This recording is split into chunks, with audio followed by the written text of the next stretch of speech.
Hello friends. First residual management first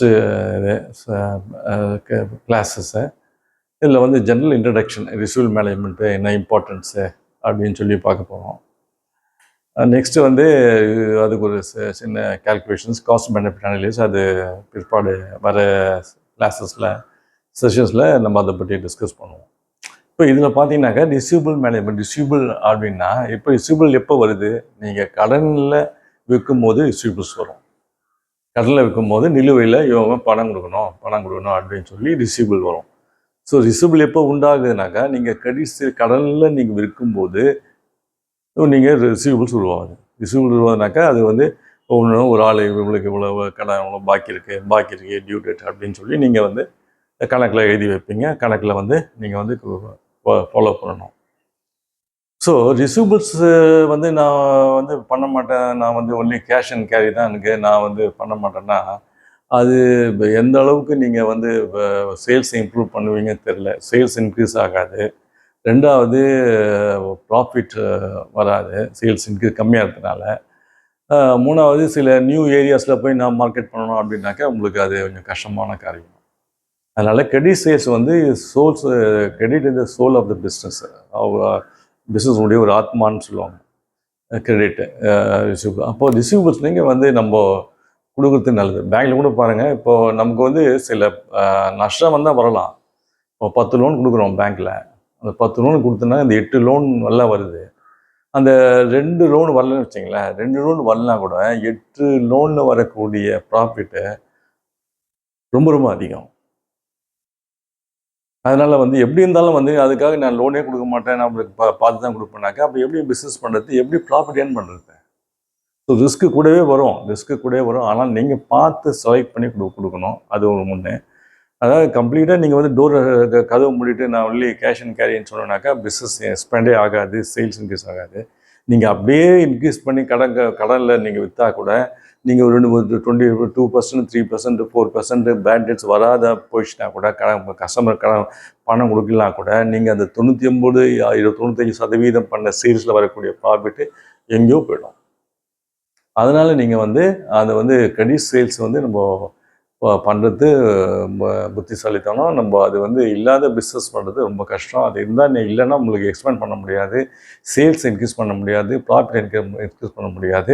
அதில் வரக்கூடிய நஷ்டம் கொஞ்சம் வந்தாலும் 8 அக்கௌண்ட் 10 அக்கௌண்ட் கொடுக்கணும், 8 அக்கௌண்ட் நாங்கள் பேங்க்கில் லோன் கொடுக்கணும், 8 அக்கௌண்ட் நல்லா வருது, 2 அக்கௌண்ட் போனால் அதுக்குன்னு நாங்கள் வந்து நாங்கள் லோனே கொடுக்க மாட்டோம்னா அப்புறம் பிஸ்னஸ் எப்படி பண்ணுறது? அதே மாதிரி தான் நீங்கள் இப்போ நல்ல கஸ்டமர்ஸ் கண்டிங்க நீங்கள் அனலைஸ் பண்ணி நீங்கள் கொடுக்கும்போது கண்டிப்பாக ப்ராஃபிட் ஏறும், பிஸ்னஸ் ஏறும். உங்கள் கஸ்டமர் பேஸ் இன்க்ரீஸ் ஆகும். அப்போ இன்னும் பிஸ்னஸ் எக்ஸ்பேண்ட் பண்ணோம். ஸோ புது ஏரியா நீங்கள் போய் பிஸ்னஸ் பண்ணலாம். ஸோ ஒரு கடைக்கு மேலே 2 கடை நீங்கள் ஓப்பன் பண்ணலாம். ஸோ இதெல்லாம் நிறைய உங்களுக்கு அட்வான்டேஜ் இருக்குது. ஸோ அதனால் receivables is an investment function. அதில் நான் இன்வெஸ்ட் பண்ணால் நம்ம சேல்ஸ் இன்க்ரீஸ் ஆகுது, சேல்ஸ் இன்க்ரீஸ் பண்ணால் ப்ராஃபிட் இன்க்ரீஸ் ஆகுது, பிஸ்னஸ் எக்ஸ்பேண்ட் ஆகும். ஸோ நம்ம வி கேன் சர்வைவ் இந்த மார்க்கெட்டில் நம்ம நிலைச்சி நிற்கக்கூடும். ஸோ அது வெரி இம்பார்ட்டண்ட்டு. ஓகே. ஸோ அதனால் வந்து நம்ம வந்து இதை வந்து ஃபஸ்ட்டு பார்த்தீங்கன்னாக்கா ரிசீவபிள் வந்து நம்ம வந்து கண்டிப்பாக நம்ம ஓரளவு நம்ம பண்ணி ஆகணும். அப்போ தான் நம்ம பிஸ்னஸ் எக்ஸ்பேண்ட் பண்ணோம் ஏற்கனவே சொன்னேன். ஆனால் அதில் என்னன்னாக்கா எல்லாத்தையும் ரெண்டுக்குமே எப்போவுமே வந்து காஸ்ட்டு பெனிஃபிட் உண்டு.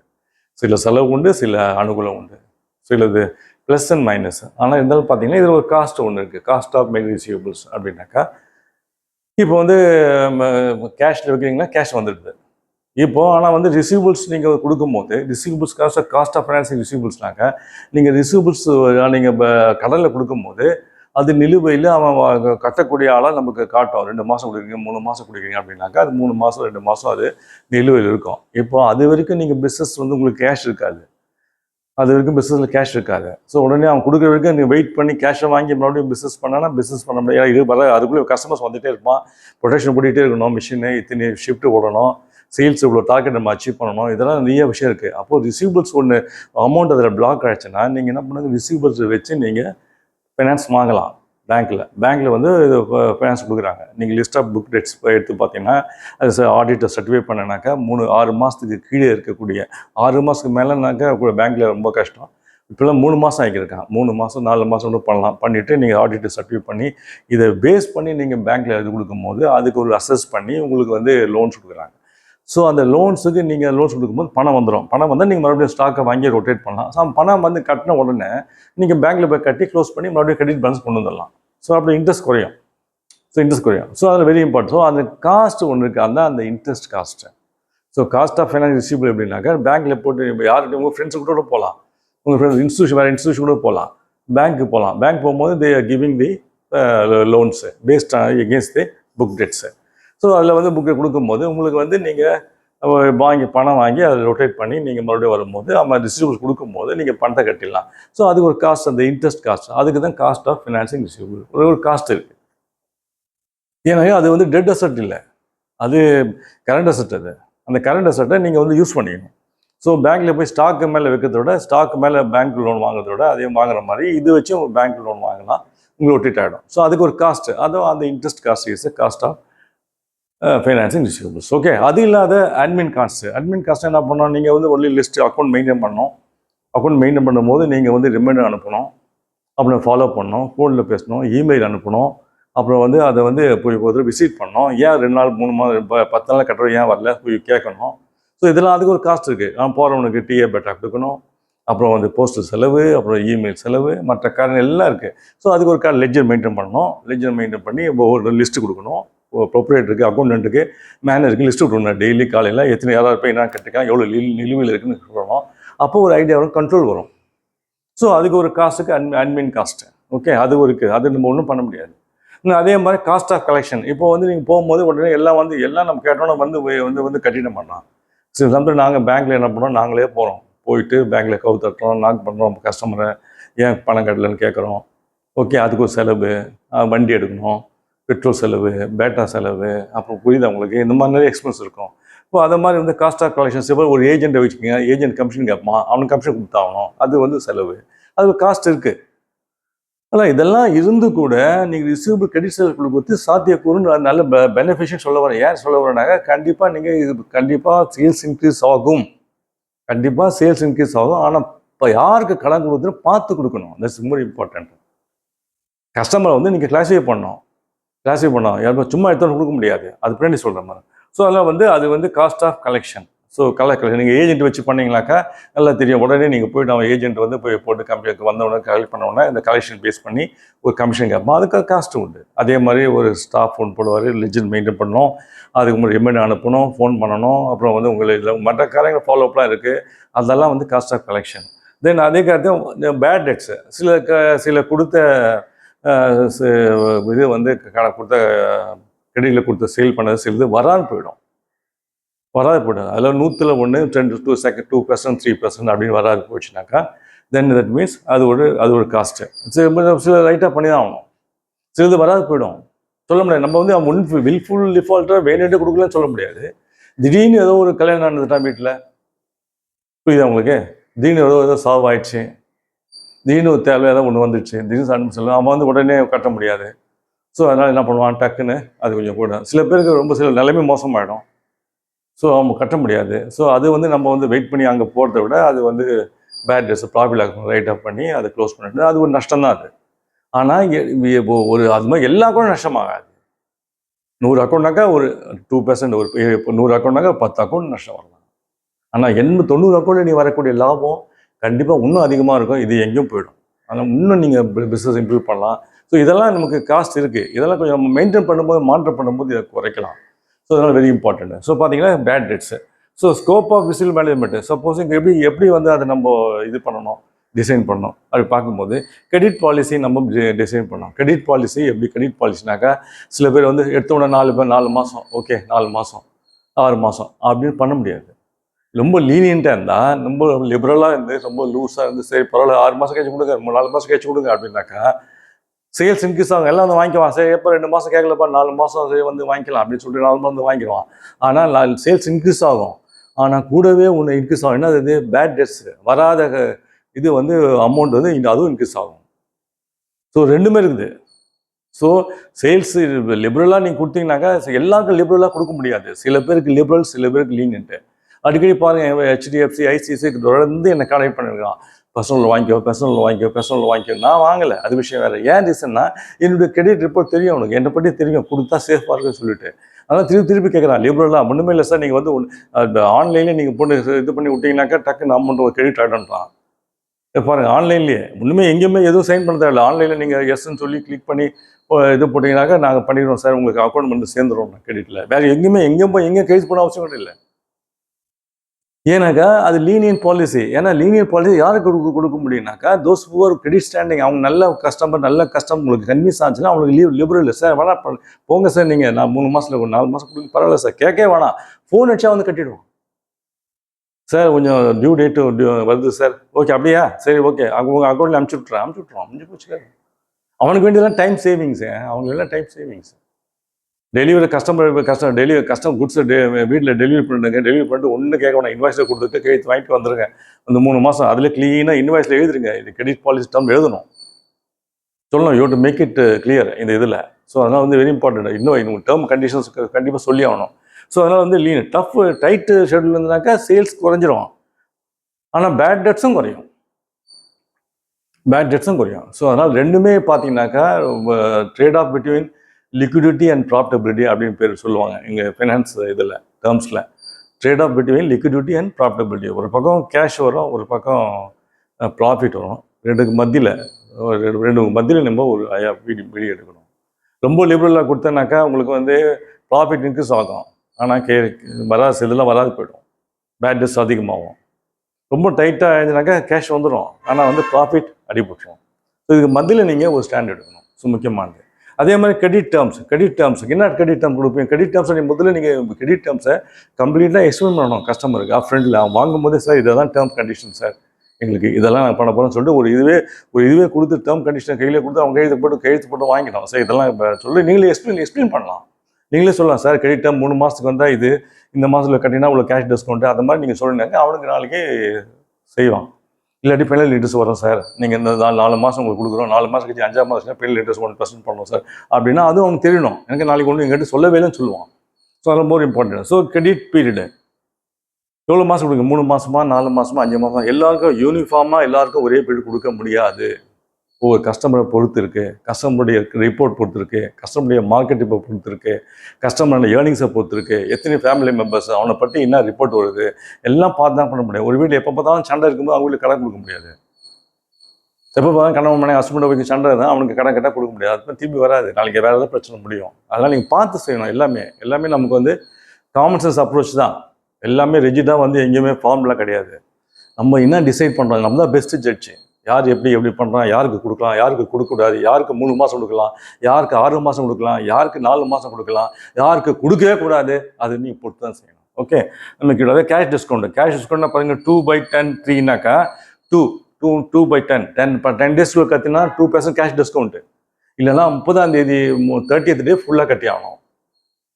2/10 அப்படின்னு போட்டீங்கன்னா 10 நாளில் கட்டிங்கன்னா 2% கேஷ் டிஸ்கவுண்ட்டு. ஸோ நாளைக்கு அவன் கட்டிடுவானே, அவனுக்கு லாபம் தானே.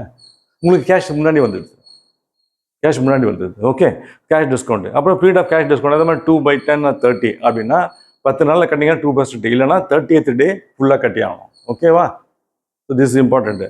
அதே மாதிரி ஃபிக்ஸிங் கிரெடிட் ஸ்டாண்டர்ட்னா ஒரு அமௌண்ட் வச்சுக்கணும். ஒரு அமௌண்ட் அவன் இவ்வளோ இன்கம் இவ்வளோ இருந்தால் அவனுக்கு இவ்வளோ இன்னும் வருமானம் இருந்தால் ஒரு கவர்மெண்ட் சர்வெண்ட்டு ப்ரைவேட்டுக்கு தனி இது, கவர்மெண்ட் சர்வெண்ட்டுக்கு தனி இது, எவ்வளோ ஏர்ன் பண்ணுறான், எவ்வளோ இன்கம்மு, எவ்வளோ சேலரி, ஆனுவல் இன்கம் எவ்வளோ, அதுக்கேற்ற மாதிரி ஒரு ஸ்டாண்டர்டு அவங்களுக்கு கொடுக்கலாம் அப்படின்னு சொல்லிட்டு. ரொம்ப இன்கம் கம்மியாக, ஆனுவல் இன்கம் கம்மியாக இருக்கிறவங்களுக்கு, டெம்பரரியில் இருக்கிறவங்களுக்கு, ப்ரைவேட்டில் இருக்கிறவங்களுக்கு, கவர்மெண்ட்டில் இருக்கிறவங்களுக்கு நிறைய காரியங்கள் இருக்குது. நம்ம ஒன்றும் போய் சொல்லிட்டே போகலாம். ஸோ அதுக்கேற்ற மாதிரி நீங்கள் டிசைட் பண்ணி கிரெடிட் ஸ்டாண்டர்டை ஃபிக்ஸ் பண்ணணும். ஒரு மோஸ்ட்லி பார்த்தீங்கன்னா எல்லாத்துலேயும் வந்து இன்கம் பார்ப்பாங்க. அவனோட இன்கம் எவ்வளோ இருக்குது. ஸோ ஆனுவல் இன்கம் 10 lakhs, அவனுக்கு கிரெடிட் பீரியடு 4 மாதம் கொடுக்கலாம். Annual income 5 lakhs, 2 months credit period. இது மாதிரி நீங்கள் டிபெண்ட் பண்ணி டிசைட் பண்ணி யூ டு டிசைடு. ஏன்னாக்கா இது ரிசீவபிளில் சேல்ஸ் இன்க்ரீஸ் ஆகும், ப்ராஃபிட் இன்க்ரீஸ் ஆகும், ஆனால் it comes with a cost.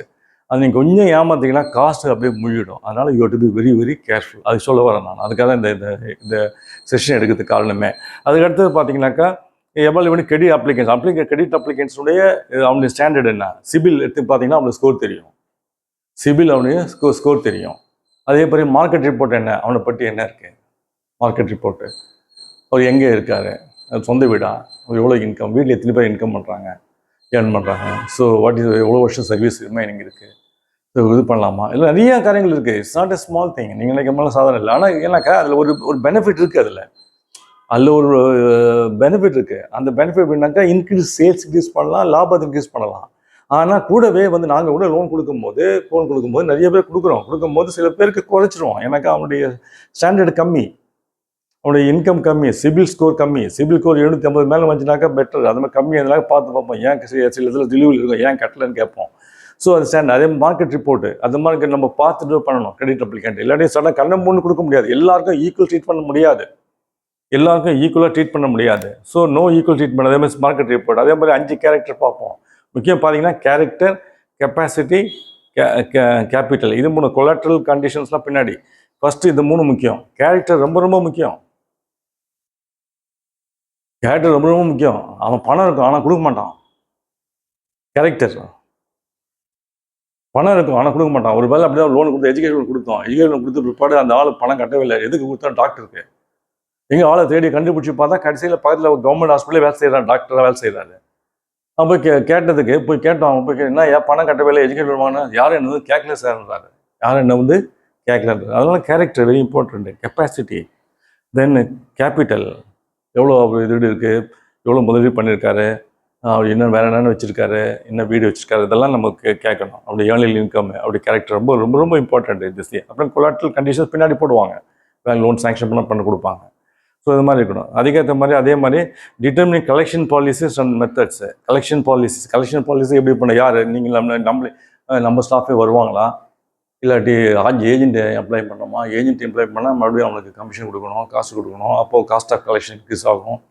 அப்புறம் என்னென்ன மெத்தட்ஸு, அப்புறம் லீகலாக என்ன பண்ணுவோம். ஸோ இந்த நேரத்துக்குள்ளே வரலனாக்கா நீங்கள் லீகலாக ப்ரொசீட் பண்ணுவோம் சார், கோர்ட்டில் ப்ரொசீட் பண்ணுவோம், லாயர் நோட்டீஸ் பண்ணுவோம், சிவில் கேஸ் ஃபைல் பண்ணுவோம். இது அப்புறம் சர்ஃபாஸில் ஜப்தி எடுப்போம், இது வீடை ஜப்தி எடுப்போம். அந்த மாதிரிலாம் நீங்கள் கம்ப்ளீட்டாக முதல்லே சொல்லிடணும். கஸ்டமர் நல்ல பெரிய கஸ்டமர் இருந்தாலும் எப்படிப்பட்ட போஸ்ட் இருந்தாலும் சார் திஸ் ஆர் போய் அவங்களுக்கு பாலிசிஸ், இதுதான் எங்களுடைய பாலிசிஸ் அப்படின்னு சொல்லி நீங்கள் சொல்லும் போது அவனுக்கு கிளியர் ஆகிடும். இதெல்லாம் நம்ம சொல்லிட்டாங்க. இல்லை நீங்கள் அப்போ சொல்லவே இல்லையே நீங்கள் அப்படின்னு நாளைக்கு உங்களுக்கு ப்ளேம் பண்ணக்கூடாது. ஸோ அதனால் கிரெடிட் பாலிசியில் நம்ம என்னென்ன பண்ணணும், எப்படி பண்ணணும், என்னென்ன பாலிசி, யாரை எப்படி கலெக்ட் பண்ண போகிறோம், யார் ஏஜென்ட் வருவா சார், எங்கள் ஏஜென்ட் ஒருத்தர் வருவார் வித் ஐடி கார்டு, நீங்கள் அவர்கிட்ட கொடுத்துடலாம். அந்த மாதிரிலாம் நீங்கள் கரெக்டாக சொல்லிடணும். அதே இல்லை நீங்கள் இது மாதிரிக்குள்ளே வரலன்னா நாங்கள் ஒரு ஃபைல் கேஸு லீகலாக ப்ரொசீட் பண்ணுவோம் சார், அப்புறம் வந்து ஜப்தி எடுப்போம், நம்ம காரை சீஸ் பண்ணுவோம். இதை மாதிரிலாம் முதலே சொல்லிட்டோம். அவனுக்கு பிரச்சனை நம்ம கரெக்டாக கட்டிடுவோம்.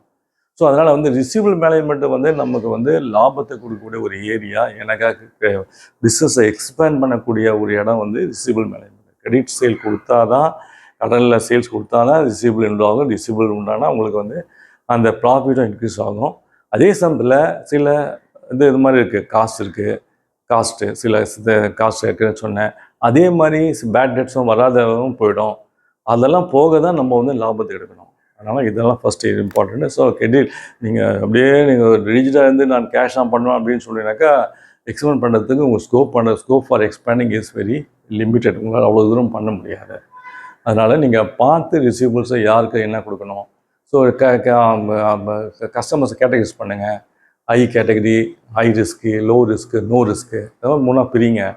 இப்போ வெளியே மார்க்கெட் ரிப்போர்ட் கேளுங்க, சிபில் பாருங்கள். இதெல்லாம் பார்த்துட்டு நீங்கள் ஒரு அப்படி இன்கம் எல்லாம் பார்த்து நீங்கள் கொடுக்கலாம், தப்பே கிடையாது. ஸோ ஹை ரிஸ்க்குக்கு கொஞ்சம் பார்த்து கொடுக்கணும், லோ ரிஸ்க்குக்கு கொஞ்சம் கூட கிரெடிட் பீரியட் கொஞ்சம் கூட கொடுக்கலாம், அமௌண்ட் கூட கொடுக்கலாம். ஆனால் வந்து நோ ரிஸ்க்குக்கு நீங்கள் தாராளமாக கொடுக்கலாம். இதெல்லாம் நீங்கள் பார்த்து செய்யும் போது யூல் பி சக்ஸஸ்ஃபுல். நம்ம அவ்வளோ நஷ்டம் வராது. நஷ்டத்தை குறைக்கலாம், லாபத்தை பெருக்கலாம், சேல்ஸை பெருக்கலாம், கிளையண்டில் பேஸ் இன்க்ரீஸ் பண்ணலாம், புது இடத்துக்கு மார்க்கெட் பெனிட்ரேஷன் நம்ம போகலாம், நியூ அவுட்லெட்ஸ் ஓப்பன் பண்ணலாம், you can expand your business. இதெல்லாம் நிறைய காரியங்கள் இருக்குது. அதனால் தொடர்ந்து அந்த மற்ற காரியங்களை பார்ப்போம். உங்களுக்கு நான் சொன்னது புரிஞ்சுருக்குன்னு நினைக்கிறேன். Till such time, thank you friends, all the best, God bless you, thank you.